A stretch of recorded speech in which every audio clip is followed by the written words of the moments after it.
Człowiek składa się z trzech części: roż, toch, sow. Jego duchowa część ma odbicie na niższej formie, na formie jego ciała. A to znaczy, że również na płaszczyźnie ciała u samego człowieka działają trzy główne rodzaje sił. Kiedy my mówimy o duchowym, my mówimy o światłach. Kiedy my mówimy o niższej formie naszego ciała, my mówimy o siłach.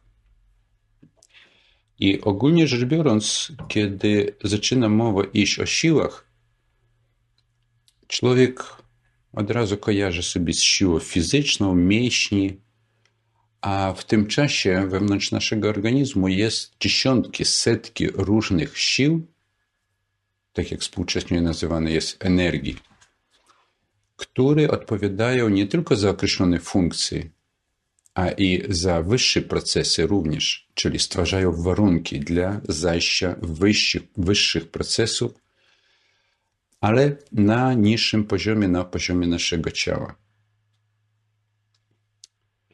Jeżeli my mówimy o poziomie duchowości, siły u nas rozpoczynają się od poziomu Ein Sof, czyli od poziomu Stwórcy. Jeżeli my mówimy o niższym człowieku, siły rozpoczynają się od poziomu Malchut. Tu należy dobrze zrozumieć ruch tych sił, dlatego że w większości sytuacji kojarzenie może być zawsze takie, że siła wewnątrz człowieku rozpoczyna się na poziomie głowy, a tak nie jest. My wiemy, że człowiek był stworzony, jak pisze się w Torze, z prochu ziemi, czyli jego główna właściwość, którą on przejawia, to awiyut. I na miarę podnoszenia tych sił oni łączą się z wyższymi światłami i tworzą pewnego rodzaju kompozycje, które dają możliwość funkcjonowania człowieka w tym materialnym świecie.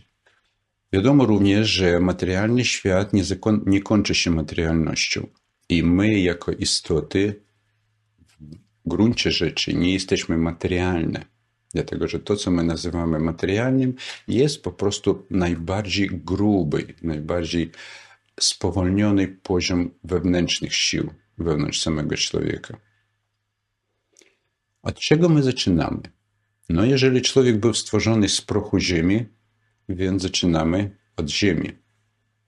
Jeżeli w duchowym znaczeniu my określamy, że proch ziemi to jest forma awiyutu, życzenia otrzymać, które przyciąga światła, to na niższym poziomie działa to bardzo bliskoznacznie.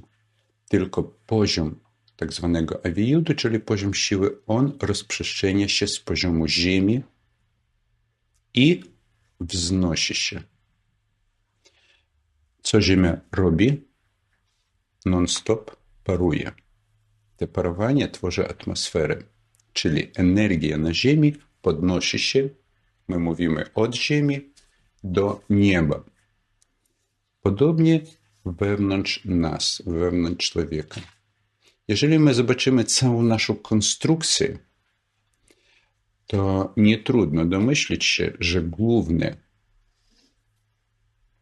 miejsce przyjęcia siły u nas jest nogi, dlatego że oni stoją na ziemi.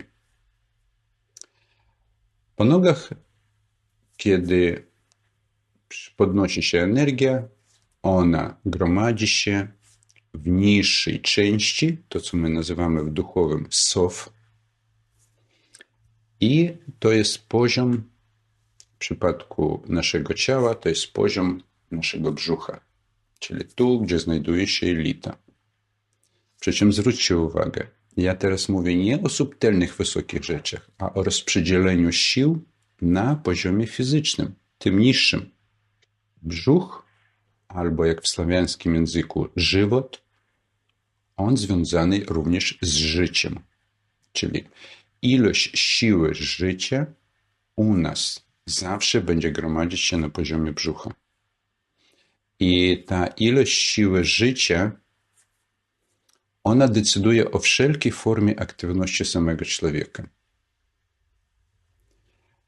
Mało tego, ona ma swój odpowiedni kierunek. Uczyliśmy, że człowiek stworzony jest w Orchozer, czyli w energiach wznoszących. A co podnosi się z ziemi? Z ziemi podnosi się Orchozer. I ono właśnie podnosząc się, stwarzając określoną sferę albo sfirę na poziomie brzucha, gromadzi wyższe świecenie. Czyli wyższe świecenie jako takie, ono już sumarną częścią jest. Co prawda to jest niewielki poziom wysokiego świecenia. Większa część idzie z poziomu Aviutu i Orchozer, a to, co się gromadzi, ono jest jakby początkiem funkcjonowania samego człowieka. Zauważmy, jak funkcjonuje małe dziecko. Kiedy ono się urodzi, ono należące jest. Ono jeszcze nie umie chodzić, dlatego że siły w nim jeszcze nie działają. One jeszcze nie płyną do góry. Na miarę tego, kiedy siły zaczynają płynąć do góry, dziecko staje na nogi, zaczyna chodzić. Im więcej podnosi się siła, tym większa interakcja jest ze wszystkim. Z przyrodą, z ziemią, z wodą, ze wszystkim. I ta część świecenia, ona związana z tym, co my nazywamy Nechi. Uczymy, że główny system naprawienia człowieka jest na poziomie Nechi, czyli umiejętność utrzymania tego poziomu siły. Kiedy człowiek się starzeje, czyli ciało jego się psuje, głównie z powodu nieobecności właśnie tej siły na poziomie brzucha. Dosyć często brzuch jest nazywany również jak drugi mózg, ale takich mózgów to u nas jest 3 głównie. Tak samo jak 3 podziały, takich 3 rodzaje mózgu. W momencie, kiedy siła na tym poziomie się zgromadziła, ona może dokonywać kolejnych wyższych ruchów, czyli człowiek już ma siłę życia, energię życia i on może dokonywać wyższych ruchów. Energia zaczyna podnosić się znowuż taки wyżej. Kiedy energia wchodzi, Orchozer mam na uwadze, wchodzi na poziom Toch, a to jest na granicy klatki piersiowej całkowicie, w tym miejscu zaczyna tworzyć się inny rodzaj świadomości. Czyli my nazywamy to miejsce sercem, ale nie fizyczne serce, a w ogóle serce jako serce, czyli duchowa część, która daje możliwość czuć, myśleć, analizować. Ten poziom przejścia energii otwiera wyższe potencjały, znacznie wyższe. I siła, która znajduje się tam, ona częściowo powiązana z Aviutem, który utrzymuje ją, a częściowo powiązana już z poziomem Rosh. Niemniej jednak to nie jest jeszcze ten rodzaj siły, którą człowiek może wykorzystać dla myślenia, kreacji. Ten rodzaj siły znajduje się na poziomie wyższym, czyli na poziomie głowy. I znowuż taки, wszystkie 3 aspekty powstają na skutek ruchu Orchozer. Wyłącznie. Główne zaburzenie, które wynika u człowieka i odbiera, czyli ogranicza ruch siły od ziemi do góry, to niestety jego ego, czyli nieprawidłowe wykształcenie świadomości z poziomu dzieciństwa. gdzie on przyuczony jest ciągnąć wszystko na siebie. I od kiedy my przyciągamy na siebie, jakaś część, w zależności od tego, do czego my przyciągamy, wewnątrz nas obumiera, zanika. Jeżeli my spożywamy zbyt dużo jedzenia, zanika siła życia. Wbrew odwrotnie do tego, co człowiek jest uczony. Jeżeli my zbyt mocno emocjonalnie przeżywamy różne wydarzenia, pozytywnie czy negatywnie, wielka euforia albo wielki smutek, zanika siła duchowa, która znajduje się w sercu. Czyli to, co my nazywamy to główny poziom rozprzestrzenienia siły. Kiedy człowiek znajduje się w tak zwanym chaosie myślenia, kiedy jego myśli niekontrolowane i jego rozum rzuca się w różne miejsca i jest zaniepokojony, to co współcześnie nazywają nerwica, to jest ubytek siły na poziomie roż. Przy czym znikają siły proporcjonalnie również z dołu do góry. My widzimy, że człowiek może być w bardzo kiepskim zdrowotnym stanie, ale myśleć jeszcze może. Ale odchodzić nie może. Czyli zawsze będzie jak podniesienie sił, tak i zanik sił od dołu. I wcześniej mówiliśmy również o tym, że jest główny rdzeń. To nie jest jakaś tajemnica, my o tym wiemy. I ten główny rdzeń idzie wzdłuż naszego kręgosłupa, wewnątrz i upiera się w głowę. Ten rdzeń, on również zasilany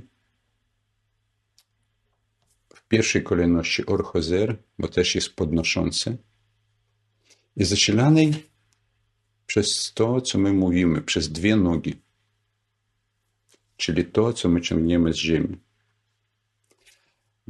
I praktycznie rzecz biorąc, tam ruch w głównym rdzeniu jest podwójny, czyli jest z góry w dół, a jest z dołu do góry. I z dołu do góry, to co my wciągamy przez jedną nogę i przez drugą nogę, idzie wzdłuż kręgosłupa. Lewa strona, prawa strona. A centralną częścią również podnosi się, ale już jest napełniony wyższym świeceniem. Po lewej, po prawej, tam tylko orchozer idzie. A po centralnej stronie już jest napełnione wyższe świecenie.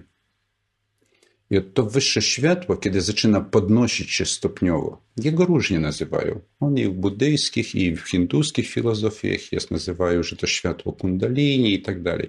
To w filozofii można wiele wymyślić, ale reguła jest jedna i ta sama. Czemu określają, że od kundalini, tam wielki poziom energii? Dlatego, że to jest energia nieskończona, która z ziemi pobierana. Przy czym słowo ziemia, ja chciałbym to zinterpretować. Bo kiedy my mówimy ziemia, nie należy liczyć planeta Ziemia, a należy liczyć pierwotna substancja materii. To jest ziemia. Czyli my z ziemi możemy pobierać nawet w otwartym kosmosie. To jest jeden z rodzajów sił, który jest związany z awiutem. I energia podnosząca się, czyli rodzaj siły podnosząca się od dołu do góry, on zaczyna zasilać nasz organizm. W pierwszej kolejności poziom zasilenia idzie z poziomu brzucha i ten rodzaj siły, on jakby daje możliwość funkcjonalności wszystkim organom. I wewnątrz brzucha, i w głowie, i w rękach, wszędzie. Bo to jest najniższy rezonans, a my pamiętamy, że każdy rodzaj sfery, jaki by on ni był, on ma w sobie również poziomy. Czyli jeżeli wzbudza się poziom Nechi, więc ten poziom Nechi będzie wzbudzać się na każdym poziomie. I zasilany będzie na każdym poziomie. Czyli jeżeli my wzbudzamy siłę żywotności swojej, to żywotność będzie nie tylko w brzuchu, ale i w rękach, i w głowie, i w klatce piersiowej, i w każdym organie. Ta część organu, która odpowiada za żywotność, niższa część, zawsze będzie napełniona tego rodzaju świeceniem. Samż rdzeń, podnosząc się, on ma jakby jeden rodzaj przerwy. Ta przerwa, ja teraz nie będę wam mówić kabalistycznym aspektem, to my później będziemy rozpatrywać. Ta przerwa znajduje się na wysokości klatki piersiowej, to co w kabale nazywa się chazé, albo miejsce, gdzie znajduje się serce. A na poziomie kręgosłupa to będzie mniej więcej między lopatkami. To jest rodzaj przerwy, której nie dopuszcza, czyli nie pozwala opuścić się wyższym siłom ponad miarę. Dlatego, żeby ta przerwa została zlikwidowana, człowiek powinien umieć napełnić to, co nazywamy serce. Znowuż taки jako duchowy obiekt, nie jako fizyczne serce, jako duchowy obiekt. W tym miejscu u nas idą wszystkie cnoty. Prawdziwość, sprawiedliwość, miłosierdzie, czyli wszystkie pozytywne aspekty, które wynikają w samym człowieku, no my ich nazywamy pozytywne, oni są neutralne w sumie. Najwyższej jakości. W tym momencie oni wynikają przez serce. Jeżeli człowiek ma, jakby powiedzieć, coś na sumieniu, coś mu na sercu leży, energia wyżej nie płynie. Jeżeli energia nie płynie wyżej od miejsca chazé, czyli orchozer, jego zdolności percepcji umysłowej są ograniczone. Dlatego, że wyższe światła opuszczają się wyłącznie na warunki, które były stworzone z dołu do góry. Można to określić w ten sposób, że zdolność wykorzystania rozumu, zdolność wykorzystania myśli, oni będą ściśle zależeć od tego, na ile jest czysto i lekko na sercu. Jeżeli człowiek przeżywa neutralny stan błogości i niczego jego nie obciąża, w tym momencie zdolności jego mózgu rosną bardzo wysoko. I trzecia część, właśnie która znajduje się na poziomie roż, ona bardziej duchowa niż materialna. Czyli my nie mówimy tam już o siłach, a bardziej mówimy o światłach. Chociaż to też jest rodzaj sił i jeszcze, ale bardziej mówimy o światłach. Więc z dołu u nas podnoszą się siły, a z góry przeobrażają się w światło. Pojęcie świateł na poziomie głowy albo rozumu, ono też jest niejednoznaczne. Dlatego, że w momencie, kiedy udało się człowiekowi przekroczyć ograniczenia na poziomie chazé, na poziomie serca, orchozer zaczyna podnosić się w wyższy sfirot. A jaki u nas jest wyższy sfirot? Z poziomu ciała, czyli głów, my mamy część tiferet od serca i później idzie gwóra i chesed. To jest to, co my mamy jako włączone bezpośrednio. Czyli gwóra i chesed u nas mają wpływ na dwie półkuli mózgu, przez tiferet obracają się. I tu rozpoczyna się bardzo ciekawy proces. Dlatego, że siła napełniająca, Ona zaczyna napełniać krok po kroku wszystkie zmysły człowieka na poziomie roż. Czyli mowę, węch, słuch, wzrok i umiejętność myślenia. O myśleniu ja już mówiłem, że to jest stan, przy którym świadomość porusza się od miejsca do miejsca i wynikają myśli. Czyli myślenie nie jest to fizjologiczny proces, a jest to subtelny duchowy proces. Siła głosu u nas zależy bezpośrednio od tego, na ile centralnym kanałem nam podnosi się energia. To jest jedna z pierwszych sił, która przejawia się na poziomie roż, czyli na poziomie głowy. Siła węchu, kiedy my możemy rozróżniać już wyższe światła na poziomie jeszcze jakby niższym, ale na poziomie ciała. Ona objawia się przez węch. I również ta część ma wpływ, znaczy każda z części głowy ma wpływ na jego nadzwyczajne zdolności. Nadzwyczajne, dlatego że ponad.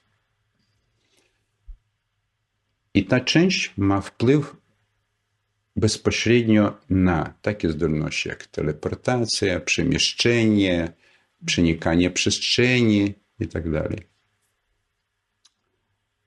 Kiedy siła podnosi się wyżej, czyli światło, a wy pamiętacie, że na poziomie głowy my nazywamy ich evelim, parowanie.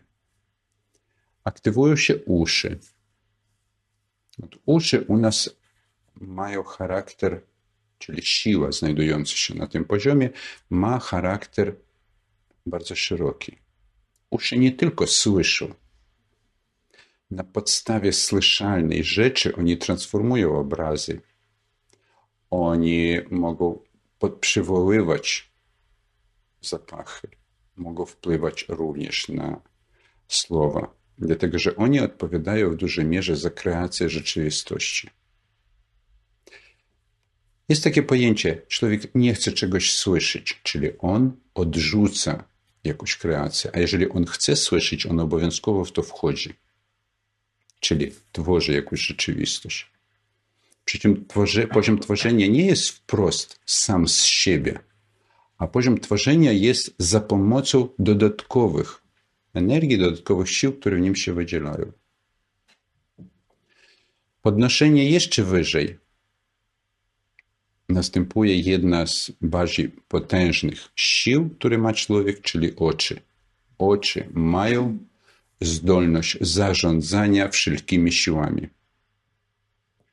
Zwykły człowiek ma rozwinięte oczy tylko do rozróżniania materialnej formy. Z tego powodu, że wizja jego skupiona na materialnym wyłącznie. I dlatego niczego ponadto on nie aktywuje. Drugi powód, brakuje siły, czyli energii, która podnosi się.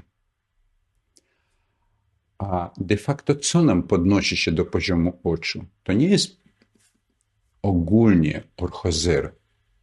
To jest specyficzny rodzaj siły, której, tak samo na całym roż, który najpierw musi aktywować się na poziomie nechi, czyli siły życia, później musi aktywować się na poziomie toch, czyli siły serca, i później dopiero aktywuje się na poziomie roż, czyli wszystkie systemy naszego mózgu, oni aktywują się w ostatnim momencie,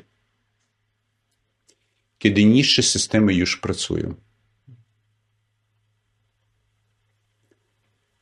A teraz popatrzmy, jak dzieje się u człowieka, jak to wszystko się odbywa. Załóżmy, zjedliśmy bardzo sycący obiad. Co u nas aktywuje się? Na pewno głowa nie zostanie aktywowana. na pewno poziom toch, czyli serce, nie zostanie aktywowany. U nas zostanie aktywowany tylko brzuch, czyli siła życia znajdująca się w brzuchu. Aktywacja idzie dosyć wysoka do przetwarzania pokarmu. Jeżeli pokarmu było w miarę, czyli na miarę głodu i nie wyżej, bo głód to jest życzenie, odczucie braku. Więc transformacja rozgrzewa brzuch i poziom siły życia powstaje bardzo wysoki. W miarę, kiedy następuje rozpad, energia przychodzi wyżej. Jeżeli pokarmu było za dużo, w tym momencie następuje problem. Dlatego, że po pierwsze, ilość energii, która się wytwarza, ona blokuje cyrkulację energii na poziomie brzuchu. Jest tak zwane przepełnienie energetyczne, przepełnienie siłą i całość energii nie podnosi się do góry, dlatego że jest wykorzystana na zbędne procesy trawieniowe. W tym momencie człowiek czuje ciężkość, czuje obciążenie, a siła po centralnym kanału się nie podnosi. Nie można wtedy ani medytować, ani obserwować, nic absolutnie. Stąd wszystkie prace związane z siłami, z światłami my wykonujemy wtedy, kiedy nasz brzuch, nasza jelita nie są puste i nie są pełne. Czyli nie może być żadnego obciążenia. Teoretycznie o tym ludzie z intuicji wiedzą. Jeżeli pełny brzuch, to głowa nie myśli.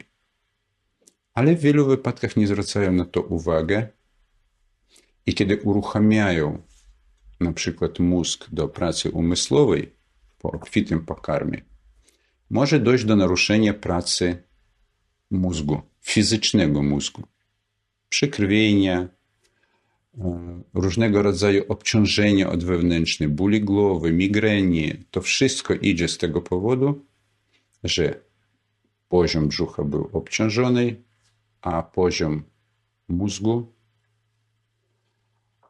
działał na pusto, tak jakby bez paliwa, bez oleju.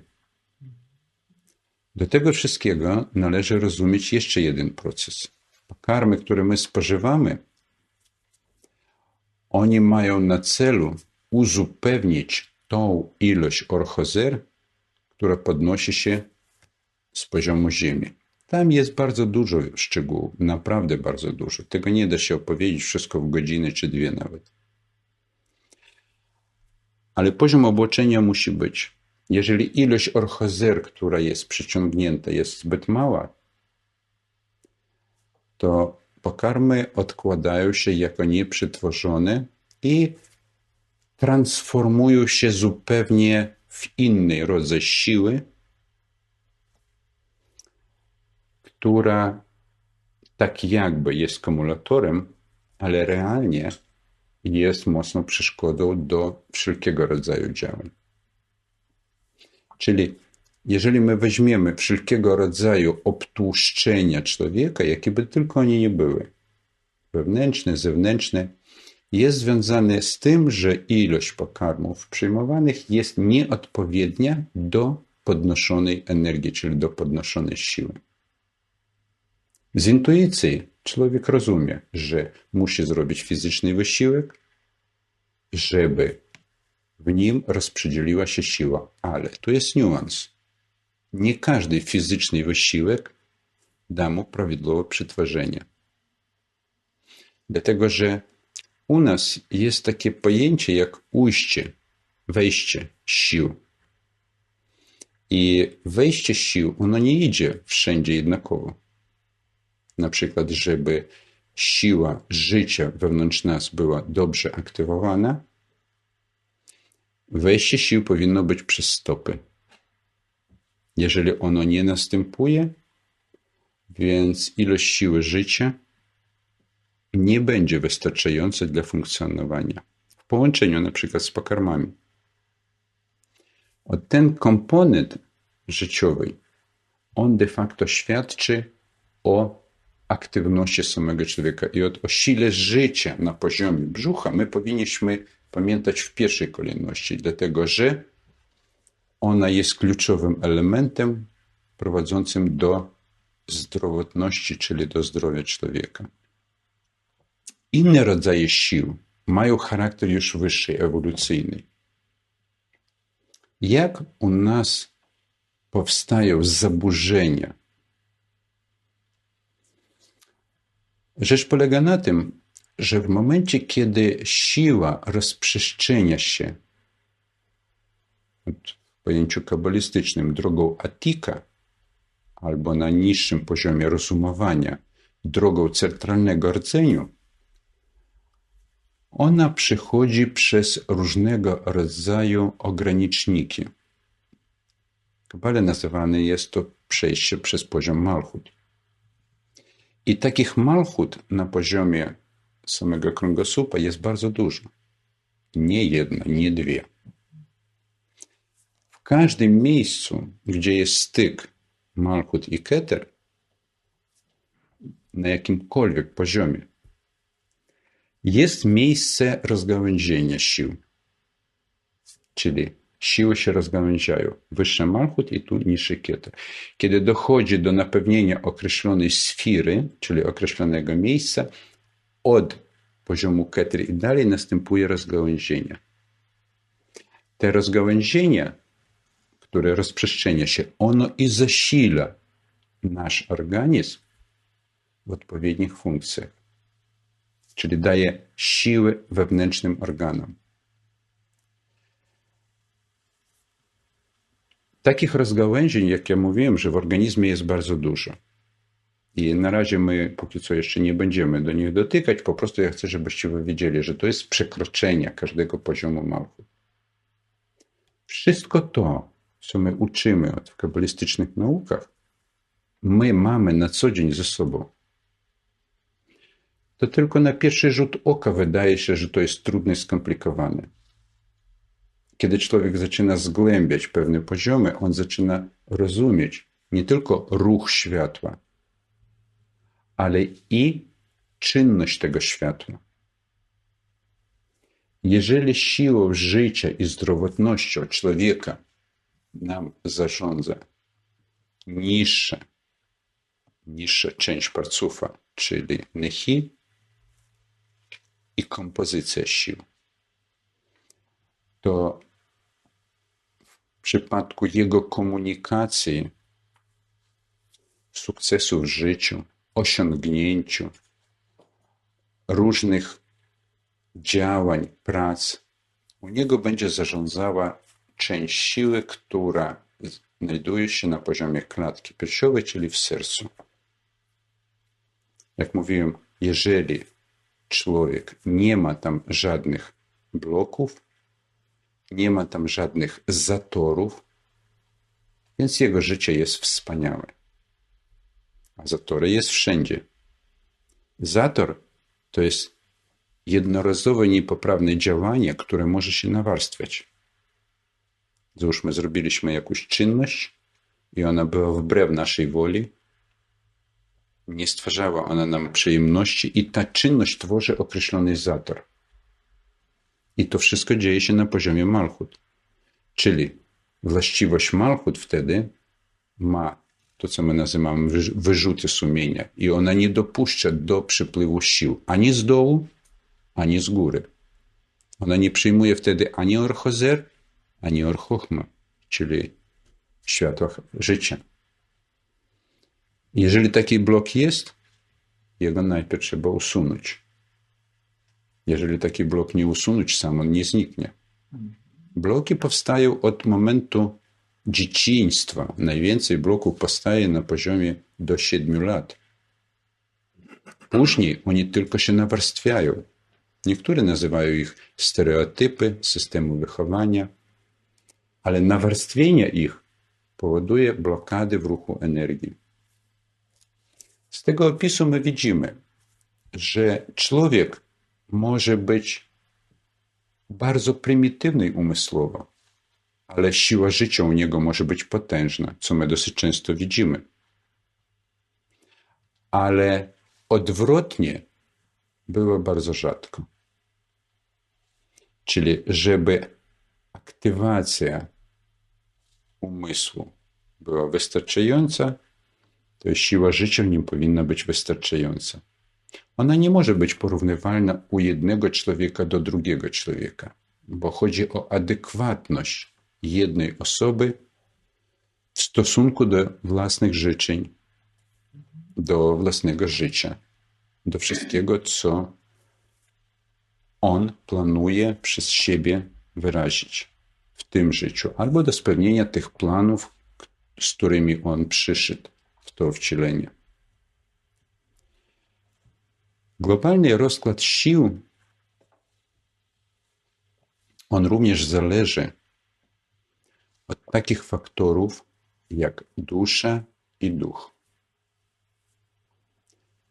Też króciutko chciałbym na tym zatrzymać się. Pojęcie dusza. My rozumiemy, że w Kabale uczyliśmy, że jest pojęcie zwierzęcej duszy i jest pojęcie świętej duszy. Ale rzadko które kabalistyczne księgi opisują, że jeszcze jest środkowa część. Oni nawiązują do tego. Ale również ta część ekspansji, która funkcjonuje wewnątrz nas, na którym my de facto funkcjonujemy non-stop, to jest to, co my nazywamy własną duszą, czyli nasze bezpośrednio. Zwierzęce, jak już domyślacie się, będzie związana z czym? Z poziomem nihil. Święta będzie związana z poziomem rosh. A ta część, którą człowiek żyje, ona ekspansuje i de facto jest właściwą duszą. Połączenie ich wszystkich jest bardzo integralne. Nawet na poziomie od wewnętrznej obserwacji je trudno rozróżnić. Tylko wtedy, kiedy się zna wszystkie te aspekty. I my już rozumiemy, że jeżeli ona znajduje się na wewnętrznym poziomie, czyli na poziomie toch, to jej realizacja będzie również opierała się o wszystkie cnoty, które tak zwane sercu miłe. Znowu idziemy. To jest prawdziwość, to jest hojność, to jest miłosierdzie, to jest ominięcie wszelkiego rodzaju tam zakłamania, różnych problemów, czyli stan, przy którym my czujemy wewnętrzną harmonię. Gdy człowiek wstaje z rana, on jest szczęśliwy. Po prostu z niczego. Ten stan właśnie wynika z wnętrza serca. Jego mózg jeszcze nie myśli. Jego siła życia jeszcze się nie obudziła. A od wewnętrzny on jest zadowolony i radosny. Za każdym razem, kiedy my czujemy dyskomfort wewnątrz, psychiczny, psychologiczny, moralny, cierpi ta odwewnętrzna część duszy. Wtedy rdzeń centralny, który biegnie po kręgosłupu, nie doprowadza energii wyżej. A jeżeli nie doprowadza energii wyżej, nie ma zasilenia rozumu. Człowiek podejmuje w życiu nieadekwatne kroki, nieadekwatne czyny i dosyć często cierpi porażkę na każdym kroku, gdzie by tylko nie stąpił. Bo zdolność myślenia, jeszcze raz zapamiętajcie, nie zależy od ilości informacji, którą ja przeczytałem w książce. To jest tylko kelim. A zależy od tego, na ile siła życia w postaci orchozer podnosi się od Malchut do góry. Jak my uczymy w Kabale? Malchut podnosi się od poziomu Siyum, czyli od najniższego poziomu, do poziomu Pederosh.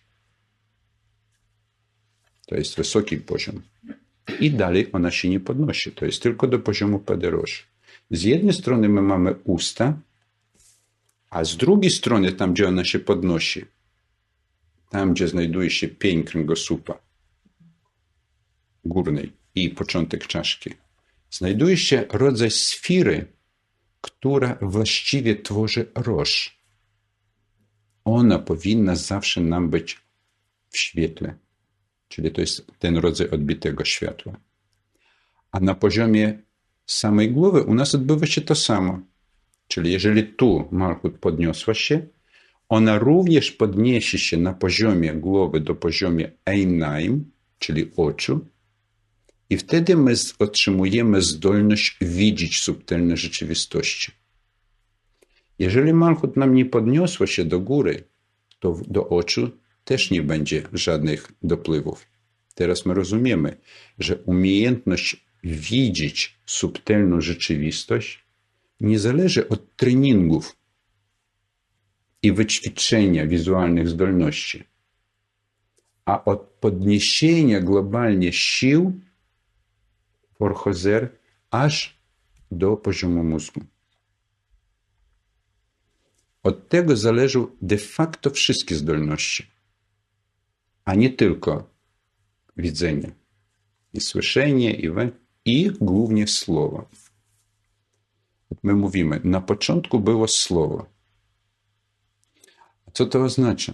A to oznacza, że słowo nabiera siły wtedy, kiedy jest początek ruchu światła w Orchozer. Czyli kiedy Malchut podniosła się.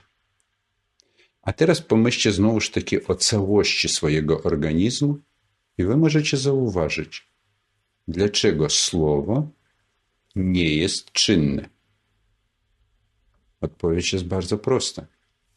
Bo albo brakuje siły na poziomie niższym, albo brakuje siły na poziomie Chazé i ona nie dochodzi.